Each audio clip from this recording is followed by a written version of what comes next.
He's not just a rock star, he's a rock star who gives a damn. He gives a damn about education, poverty, famine, disease. He headed the punk movement, he had a wonderful band, he made young people dance.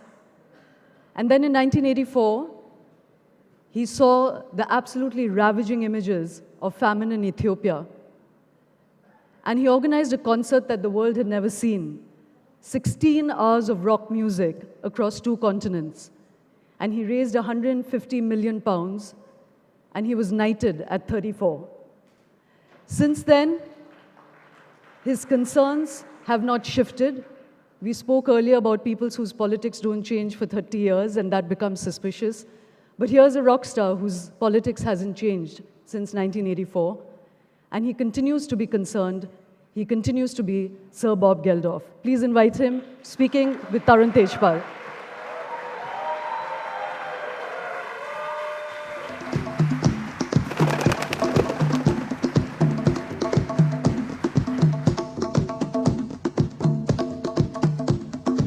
I have a dream that one day on the red hills of Georgia, the sons of former slaves and the sons of former slave owners, we shall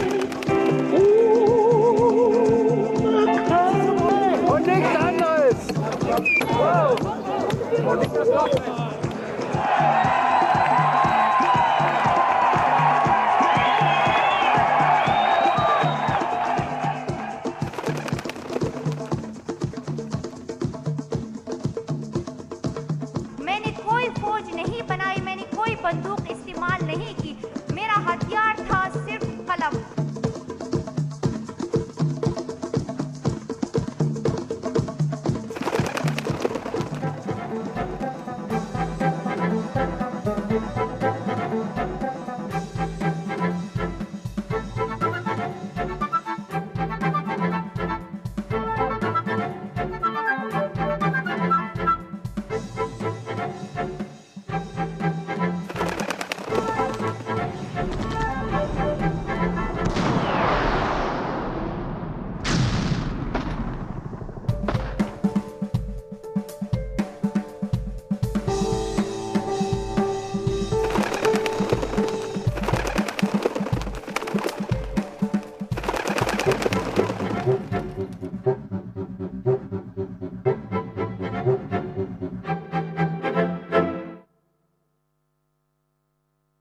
Hello. So Bob, shall we set a ground rule which we both believe in, that profanity goes really well with intelligence and good work? Only if you're Irish. It's also true if you're a Punjabi. Same thing. Same thing, yes. I think just the Punjabis make more money than the Irish do. We'll take a leap right at the deep end. I mean, it's been a life of breakneck activism for you. And I know you famously said, I don't like to shut up, I like to keep speaking. Is that what you said? Yeah, it means that you don't have to ask me questions. There we go. So I'll ask you the first question and I'll sit back and listen. And you know, you've been a pro-nuclear activist, an anti-Euro activist, a pro-single father activist. But the one thing that's defined your life, even more than the music, is probably the work you've done in Africa. And I just want you to take us through the story of that first engagement with Africa and how it's progressed over 30 years, because I know you've never completely ever disengaged from Africa, coming back very strongly in 2004 with Tony Blair and the African Commission. But start us from the beginning. What got you into Africa, and why has it become such a leitmotif in your life?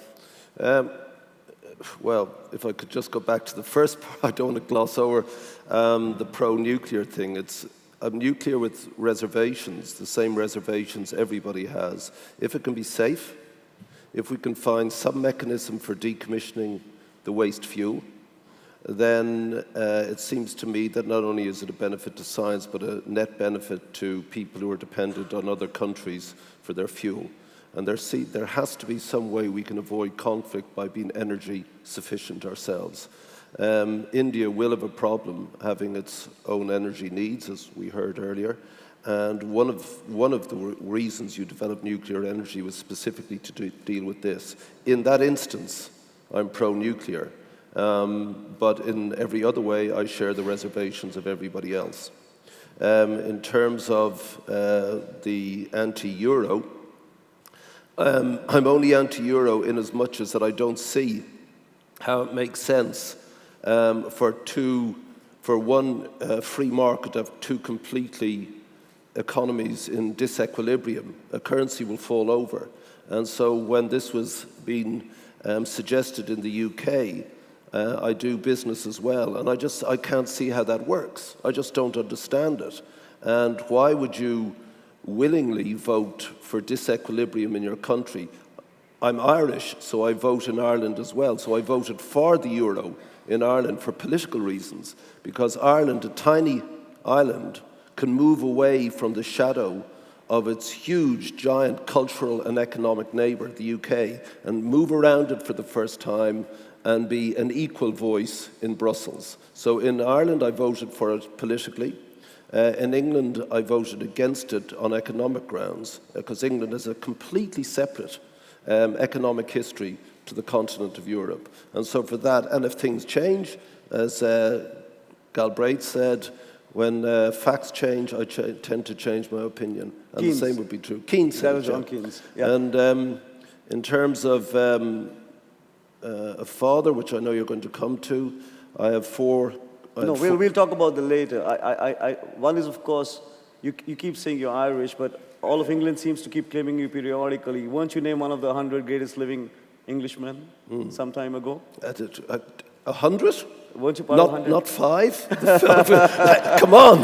You know. And I was told there was a survey which had 25% of the respondents confusing your quotations with those from the Bible. Is that right? Yeah.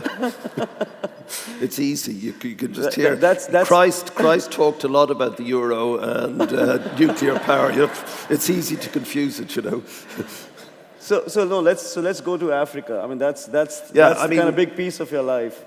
Tell us, how did you get engaged with Africa? Well, the first thing to remember is that musically I came out of a period in the mid-70s when rock and roll had ceased to be about anything to do with normal life. The rock stars had become big blown entities. It was about the height of their hair, their platforms, the length of their limousines, how many rooms they had in their house. And it was an intense political period in especially the UK and America with Thatcher and Reagan. And it was pre that. And the economy was driving into the wall. There was no future for that generation at all. So out of this milieu came a group of people, we weren't known to each other, who decided to make music that was about things, about actual life. And I'm sure you know some of their names: the Sex Pistols, the Clash, the Ramones, the Talking Heads, Elvis Costello, and us from Ireland, the Boomtown Rats. And so I wanted to use music to do things. And I was a 60s kid, and we didn't have much money in the family. My mum was dead. She died when I was 7. My dad sold towels around the countryside of Ireland, so he didn't have money. But any money he had, he paid for my sisters and my education. And I was aware that, you know, my friends had other stuff, and I was embarrassed, stupidly, for us, and I wanted what they had. And I began reading Dickens and Steinbeck and Studs Terkel, the great Chicago journalist, and Woody Guthrie, the balladeer, his biography, Bound for Glory. And I was talking earlier, I suppose you could say this is books about the romance of poverty, except poverty isn't romantic at all. What these people were trying to do was to expose these lives as normal and heroic. But there is no heroism either. And at 13, at 11, I started listening to rock and roll, the one station in Europe, and I heard other voices talking of other possibilities, other universes. And these were famous voices now: Bob Dylan, John Lennon, Pete Townsend, Mick Jagger. And of course, like people of my generation, To me, they were talking of change, the necessity of change, the inevitability of change, and to me, they provided me with the language of change, which was rock and roll, and the platform for that change, which was rock and roll. And because of Dylan, I started reading James Baldwin and what was happening in South Africa. So myself and my friend Mick Foley, we started the Anti-Apartheid movement in Dublin at 13 because the rugby team, the South African rugby team, were coming to play and there was a cultural boycott. So we organised a march to try and stop it, and we did. And there were other groups, but we were in the South Dublin area. And I began to see that you could engage and you were not powerless. The individual is not powerless in the face of something that appears overwhelming and tyrannical. So my dad wasn't there, my mum was dead, so I did no work. I didn't do any homework. I'd come home and turn on the radio and read a book. And I stopped going home then at about 15. I just would take the bus into Dublin. And there I saw alive in front of me people that I'd been reading about in South Africa or the US, homeless, men who'd lost their families, hookers who are not like the glamorous call girls of Hollywood, but thin, whey-faced, pinched, beaten up girls, and they're brutish pimps. And I began working with a crowd called the Simon community, which sounds religious but isn't. And we started getting vegetables from the grocers in the evening, and at 2 a.m, the bakers, when they started baking, would give us bread. And we'd make a big fire in the middle of Smithfield Market, and these people would gather round. And the stories they told me were much more interesting than what I was learning in school, or not learning. And we made the soup, and then we put the soup in flasks, and we went and did our rounds, and some of these schizophrenic bag men. And that interested me. And I left school, and I had no academic qualifications whatsoever, so I just wandered around doing different jobs around the world. And I got lucky. I pitched up in a rock and roll band, and I could talk about these things through music. And bizarrely, they became hit records.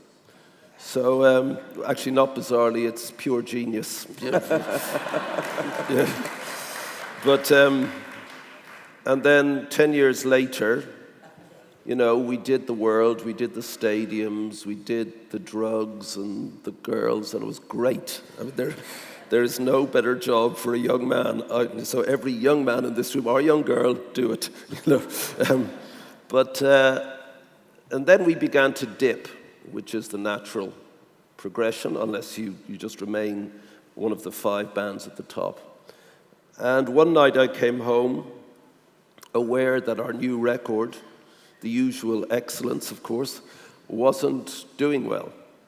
And I didn't know what was going to happen to me and my wife and my first baby. I was worried about that, and I was worried, is this over? Was that the time in my life, and that's gone? And so all these things were in my head, and it was October in England. Fog was coming in about 4, the lights came on early, and I was miserable.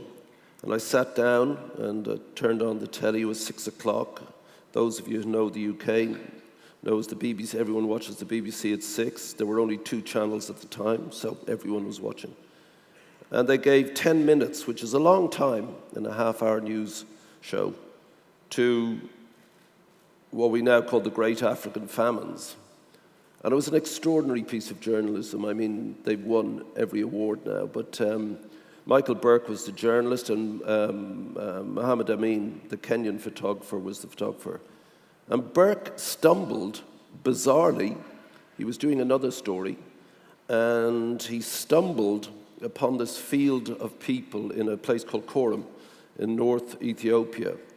And there were 350,000 people in this field in their togas and ripped and torn, who had just come to that place to sit and die. I mean, extraordinary.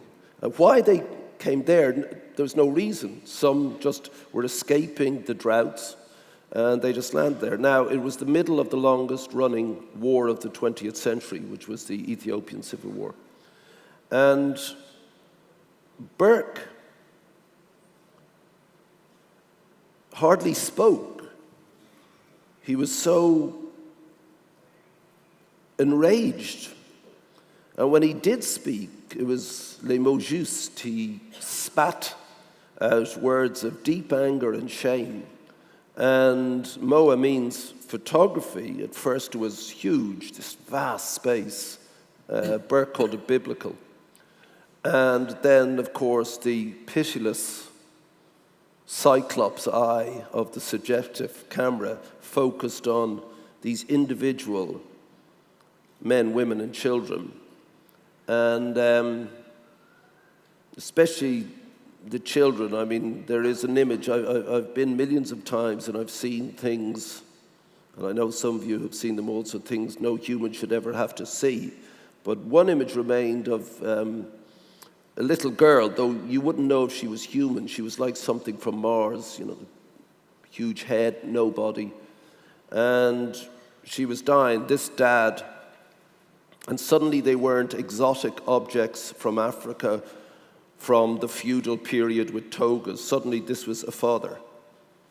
And he'd lost all his other children and his wife, and he'd managed to get to Coram. And he held his child in his arms, and she was about to die on camera in terrible pain, terrible agony. Hunger, you die in agony. It's not you just die. And my wife was crying. I mean, not sobbing, but just tears. And our little girl of 9 months was between us, and I was just staring at this screen, enraged but silent. And I just thought you can do something about this. Most people can put their hand in their pocket, and do put their hand in their pocket. And they put $1 or €1 or £1 or some rupees in, and it's the most they can do. And we forget how powerful charity is. We almost think it's like when somebody is charitable, you go, well done, well done. And it's sort of the English expression, a bit naff almost, certainly in the UK. I mean, you can almost not say the word without postmodern quotes around it. We have to say charity like it's some American joke sort of thing. What it actually is one individual person seeing the misery of another human being and saying, let me give you a hand here, dude. Let me help you up. Now, if we lose that, if we really lose that, forget spirituality or religion, just the humanity of it. If we lose that natural instinct, then something inside us withers and dies. So I got my friend who was having a lot of hits in a band called Ultravox Major, and I called him at the TV show where my wife worked, and he said, well, let's get together. I'll do something now, you do something, let's see if it works. So we put together a song, and because I was unsure whether I'd have a hit, I got my friends from 10 years in rock and roll to record a little Christmas song. And the model I was using was the one I'd learned when I was a kid of Bob Dylan's and John Lennon's declamatory political statements. Very, very simple, you know, happy Christmas, war is over, give peace a chance. These simple things, the times are changing. Like a broadsheet, which is an Irish tradition of broadsheet songs. And they sang it. And what I'd forgotten was that everybody watches this media world of mono channels. And everyone had seen this in the UK and felt sick of themselves and what we had got to, and enraged and ashamed as I was. And suddenly this tiny piece of plastic. I thought it would make £100,000. I'd give it to Oxfam. Suddenly, every single man, woman, child, infant was buying this. They were lining up in supermarkets. They were lining up at Fortnum and Mason's, you know. There was a butcher shop in Plymouth, and it was Christmas, you know, cold. We eat turkey there as our traditional Christmas thing, and the butcher shop had got the turkeys and the goose and the pigs and the Band-Aid record in the shop. And people were buying their turkey. They were buying 40 singles and giving back 39.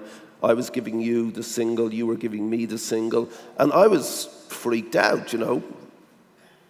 What? You know, now what? And so, unfortunately, the media then comes to me and says, what are you doing next? So I said, nothing. I've done it. That's the most I can do. He said, no.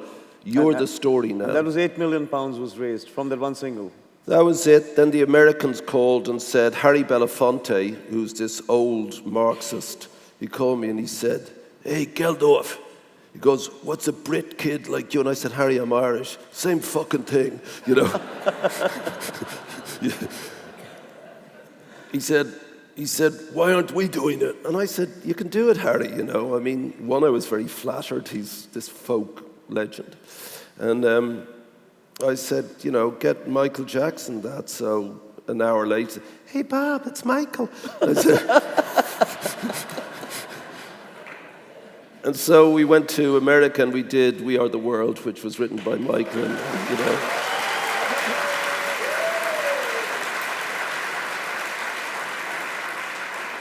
And I went to Africa then. Just before you go down, Bob, a little. So in all this time, between the first recognition through the BBC program, Band-Aid, and the success of the single, and the move towards the big Live Aid concert, you hadn't been to Africa yet? No, never. Okay. And but you know, when I went, I mean, I was overwhelmed by what I saw. I mean, any person would be. You can see it on television, but you don't smell it, you don't touch it. Terrible. And so, I mean, tell us about Live Aid. So, how you may be a link to so that. once we'd done Band-Aid in USA for Africa, it seemed once I was there, I saw that hunger, famine, lack of education, lack of health are only symptomatic of something. They're symptomatic of an empirical, singular condition, and that's called poverty. And poverty is political and economic. It is soluble because it's empirical. There is no need, and it is against our interests to have poor people. It is ridiculous that poverty should exist. Really, I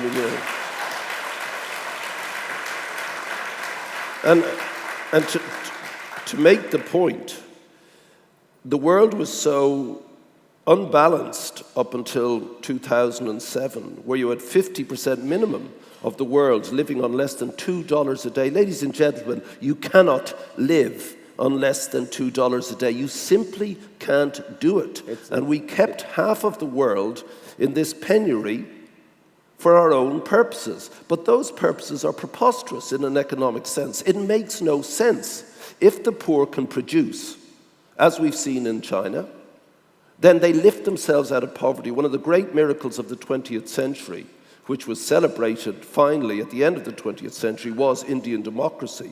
That it should function at all is extraordinary and brilliant. And one of the first great triumphs of the 21st century is that the Chinese have pulled 400 million people out of extreme poverty. That is an amazing achievement, and they're now going, as we know, hell for leather to pull the other 850 million out, because if they don't, they'll have social disequilibrium. Just to put a pointer on that, Bob, you're absolutely right about everything you said. In India, it's not even $2. Close to 500 million people live on less than $50 a day. I know. I mean, that's but the number for how India. is that in the interest of this country? You know, you will have, with modern communication, awareness, groups gathering together, and unless you rush to deliver this social justice, you will have proper, serious problems. As I suggested on stage, listening to every speaker We're having here. more than a share of them, even as we speak, all across the country.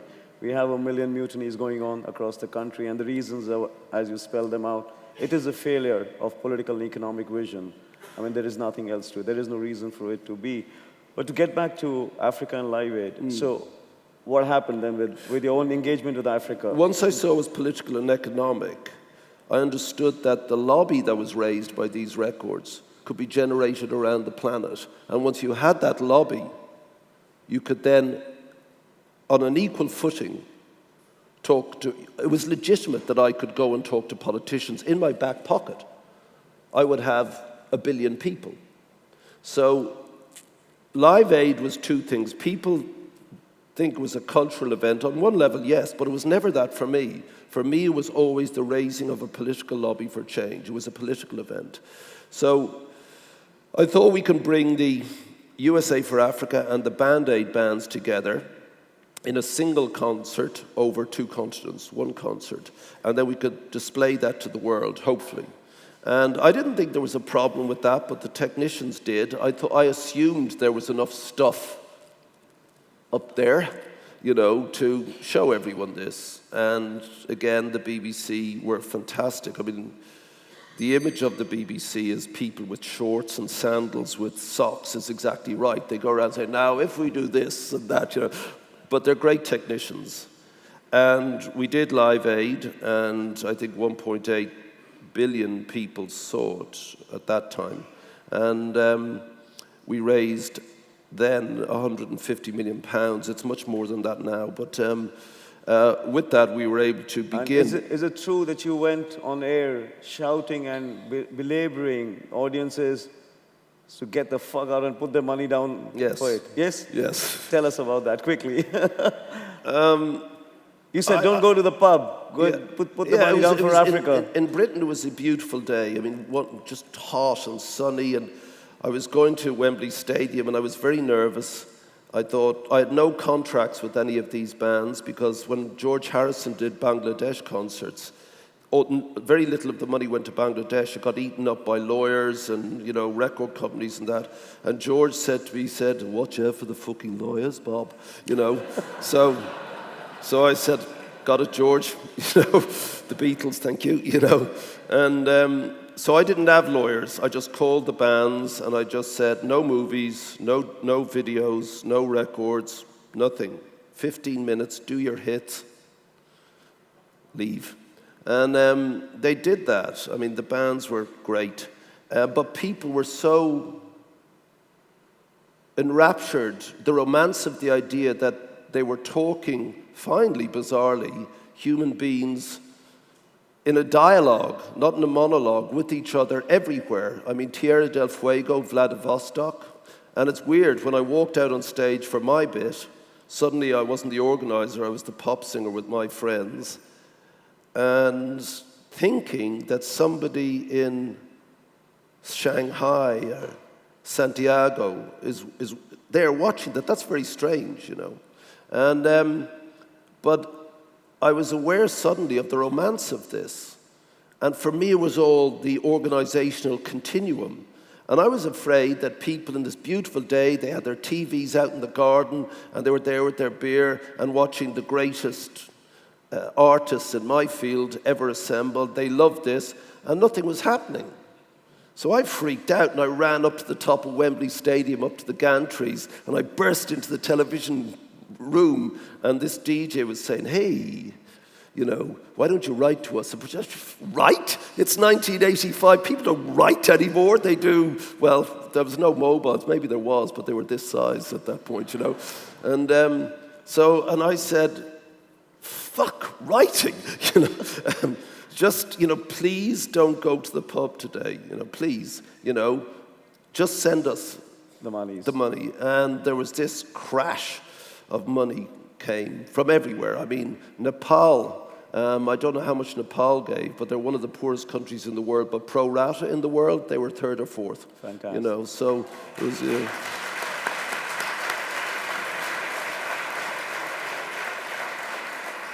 If they give us a few more minutes, which I'm sure they will, Tell us, 8 years later, and all the engagements with Africa, there isn't time to go into the Commission for Africa, the Tony Blair Initiative, the Glen Eagles Convention, all that has happened.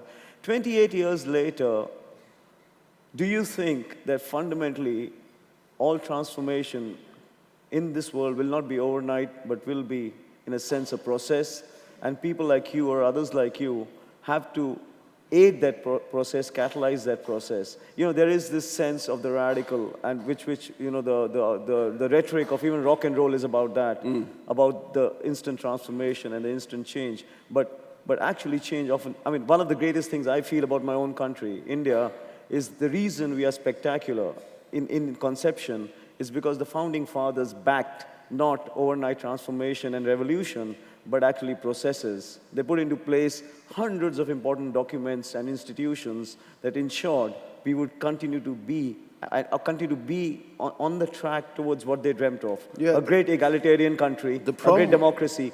Is 28 years later, with all the struggles in Africa and the problems all unresolved or some resolved, is that a belief that has come to you? Well, the interesting thing about what you say is that in many of the African countries where incidentally corruption is far less than Asia, even though people think it's entirely corrupt. Corruption in Southeast Asia is about 11%. In China, it's about 13% of GDP.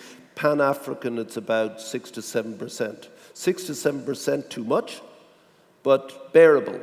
You can't develop beyond that. And the interesting thing about India is that you did have founding fathers who had founding institutions and documents. That's not true of the African states, and that's a problem. But equally, processes can be corrupted very simply. And it seems to me, listening to this forum over the last 3 days, that you're so profoundly affected.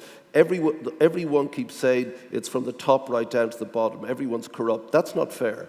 If you're at the bottom, the only way to progress is through corruption. Were it fair, you'd progress further. But if you're arrested and the only for nothing, and the only way you can get out is by bribery or influence, you know somebody and that gets, then you're out. It's from the top the corruption happens. It's the only bottom-down power that is given out, and that's a serious problem. And I know you're trying to deal with it, not least in this forum, but you will not move forward. You will not until it begins to be unpicked, and it's the same is true of Africa. But there can be instant change, but not from individuals or processes. We've seen with new technologies, change happened almost instantly. But you know, I mean, that's another discussion, but we've seen already how the Arab Spring has come apart. Fueled by technology, but that'll happen here. Stymied by older pulls and pressures. But those pressures will break. But the point I was trying to make is 28 years later, do you believe that actually there's the process that you've got to keep pushing and hope for the best in a sense? Yeah, I mean, you know, Glen Eagles 2005 was the last effective G7. We no longer need a G7. The G20 is ineffective. We're in a G0 world. And it'll be regional and competitive. That's not great. And there'll be pivot states, but there's one pivot continent, and that's Africa. Because all of us, literally all of us, for the first time ever, need that place, because that's the motherland of all resources. We're in the middle of a food crisis in the world. It's impeding the recovery in the West. It keeps people starving here. The climate change issue must be addressed on a global level. But in Africa is the remaining 60% of arable land. That's right. So whether we like it or not, we're going to go there just for that alone. And it's amazing to me that having, not because of me, but because of the world needing Africa, the Chinese in particular, that the political and economic position that I thought about in 1984, after Glen Eagles, when the West cancelled debt and when they doubled aid to Africa, two other things happened. Massive Chinese investment and the arrival of mobile phones in a very unpopulated We played a little role in that, mobile telephones. Yes, you did. Bharti telephones, they made 27 billion out of East Africa so far. Well done, India, you know. But India just drops into Africa. You don't even see it. It just drops in. China drops into Africa. One desert, is the size of the United States. North Africa is Europe. It's giant. After the war, there was only 11 cities of 100,000 people. In Africa. And so you didn't have hubs of development. Now with the mobile phone, there's virtual infrastructure. And they talk and trade and communicate. So the result of ending the debt, doubling the aid, massive Chinese and Indian investment, and the mobile phones, the result is of the top 10 fastest growing economies in the planet today, 7 are African, and of those 7, 5 are the countries that we were talking about back in 1985. Quickly, if Shoma gives us another 3 minutes, I just want to ask you, take you back from Africa, the big world, to something very personal. I know you've lived through a very, very deep domestic crisis over the last 15 odd years, with first the separation from your wife of 20 years, Paula, the death of Paula, and the bringing up of your 3 daughters, and you've also been a very staunch activist of the single fatherhood regulations and rules. Tell us a little bit about that period before we close. How difficult was that? Because I know you said at one point you drew up a list. You were in a state of such depression that you drew up a list to understand if there are any reasons to live. And you could only, at the end of the day, crystallize one reason, and that was your daughters. You know, what was that period, and how does the rest of your life kind of cohere around that? Well, as you said, I mean, that list suggests a terminal desperation. I love my wife very much, and she left me, and that happens. But I didn't think it was going to happen in my wildest dreams, and it happened like that. And so what I didn't understand was that I'd lost the person I loved. I could intellectually understand that she didn't love me anymore. I understood that, but I found it difficult. I mean, you empty. And but what I couldn't really understand is why, because she didn't love me anymore, did I lose my home. I don't just mean my house. That's a physical thing. But I lost my home. And I go back to the fact that I didn't really have a home. My mum was dead when I was 7. My dad traveled around the country, so he wasn't at home. I had 2 elder sisters. One got married quickly. The other was the school swat, we say in Britain, you know, the one who studied, so she didn't come home till 8. So I was kind of by myself. So finally I had a home with 3 girls. And that went. And my children went. Why? What had I actually done that the state can say, and because of this personal dilemma, crisis, that suddenly here you are, 1 minute you're dying to come home to your home and your love and everything that is the best of you, and next minute you're in this flat with no one, and you allowed to see your children for 2 hours every 14 days. These people who were sitting on my knee that, you know, I was bathing and telling bedtime stories to, suddenly, no. And I didn't understand that. Why should that be? And it was that drove me to despair. And, you know, I couldn't function at all. I mean, the expression is unmanned. And it's a good expression. I didn't want to shag. I couldn't shag, you know. I hated women. I hated them, all of them, you know. I mean, I was going mad. And I know I was going mad. And my male friends came around, because I couldn't stand to see my female friends. They were all horrible.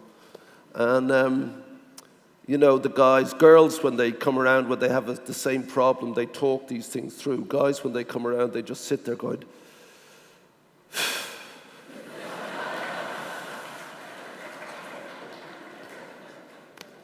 What finally pulled you out of it, Bob? you know. But, you know, that's good. It works, that sort of silence, you know. And I, being me, I began to, once I'd made my list of why, I used to wake up and I had been crying in my sleep. And you wake up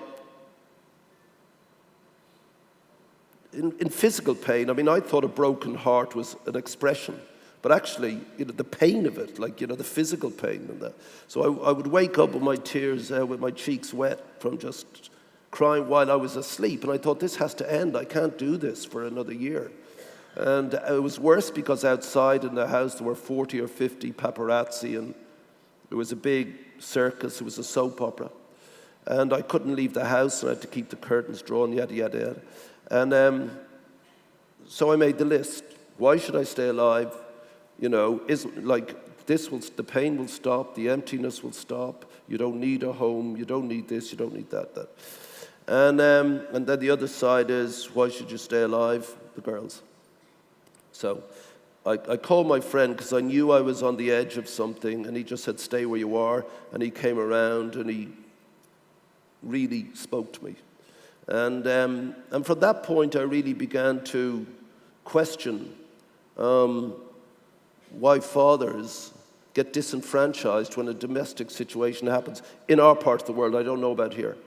And I joined the Cambridge University Family Socio-Legal Research Group.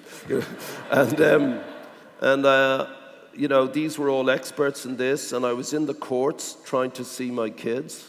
I wanted to be with them 50% of the time, to have the privilege of bringing them up, because that's why I had them. And the courts wouldn't allow it because they believe that it is the natural instinct of the woman to be a mother. That's true, but it's also the natural instinct of a dad to be a father. And there is, you know, there's no...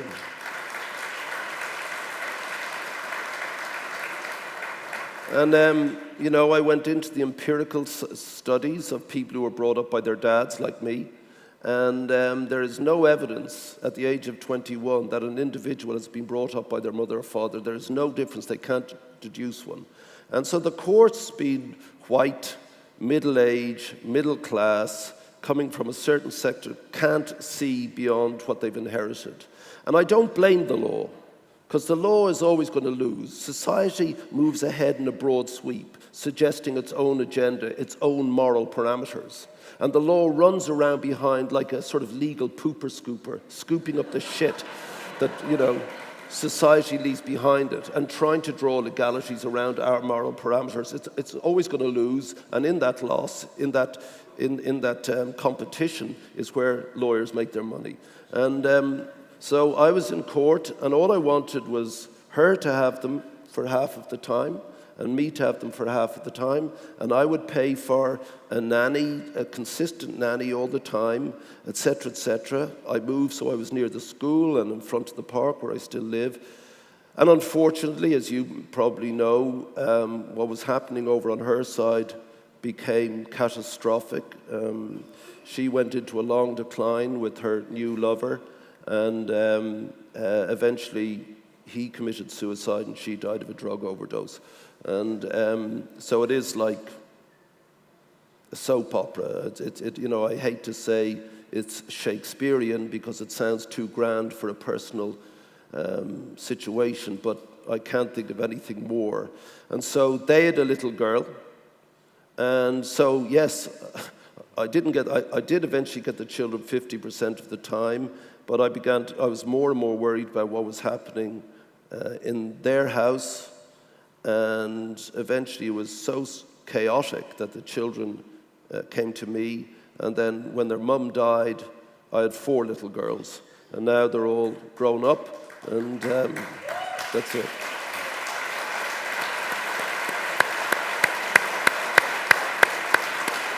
That's a great story.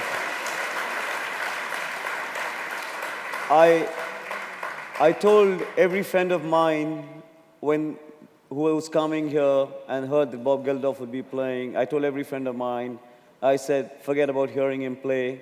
You got to come here to hear him talk. And all I can say is, it's a great privilege that we've got someone who has talent, who has had privilege, and who's used all of it to this incredible, great effect in the wider world.